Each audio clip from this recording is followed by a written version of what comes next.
কন্যাশ্রী অ্যাকাউন্টে যদি কন্যাশ্রীর টাকা চলে যেতে পারে, বিধবা অ্যাকাউন্টে যদি বিধবা চলে যেতে পারে, পুরোহিতের অ্যাকাউন্টে যদি পুরোহিতের টাকা যেতে পারে, ইমামের অ্যাকাউন্টে যদি ইমামের টাকা যেতে পারে, সবুজ সাথীর সাইকেল যদি ছাত্রছাত্রীদের কাছে যেতে পারে, দুয়ারে সরকারের রেশনও যেতে পারে, এই বুদ্ধি যদি তোমার না থাকে তাহলে বলবো তুমি একটা মূর্খ, তুমি একটা গন্ড গবেট, তোমার কোনো বুদ্ধি নেই, বাস্তব বুদ্ধি তোমার নেই।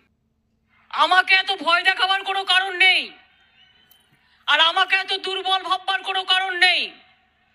যারা যারা মনে করবেন বিজেপি করবেন, চলে যান, আমার যায় আসে না, তাদের জন্য আমাদের দরজায় স্থান হবে না। কিন্তু তোমরা কি জানো আমি একটা জীবন্ত লাশ? আমার মাথাটা মেরে ফাটিয়ে চৌচির করে দেওয়া হয়েছিল। একটা ডান্ডা মারলো লোহার, মাথাটা ফেটে গেল, আমি দেখতে পাচ্ছি গল গল করে রক্ত পড়ছে।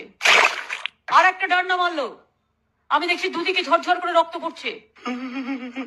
থার্ড ডান্ডা মারলো, ব্রেনটা ওয়াস্ট হয়ে যেত, ম্যাশড হয়ে যেত, তখন এই আলনাটা, আমি হাতটা কিরকম ভাবে আমার মাথায় চলে গেল।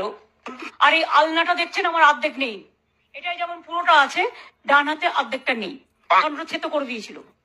রোটেও গিয়েছিল যে আমি মারা গেছি, পার্লামেন্ট বন্ধ হয়ে গিয়েছিল। আমার এই দুটো হাত দেখছেন, এই দুটো হাতও অপারেশন হয়েছে। চোখ দেখছেন, চোখেও অপারেশন হয়েছে। মাথা দেখছেন, মাথায় অপারেশন হয়েছে। পেট দেখছেন, পেটেও অপারেশন হয়েছে।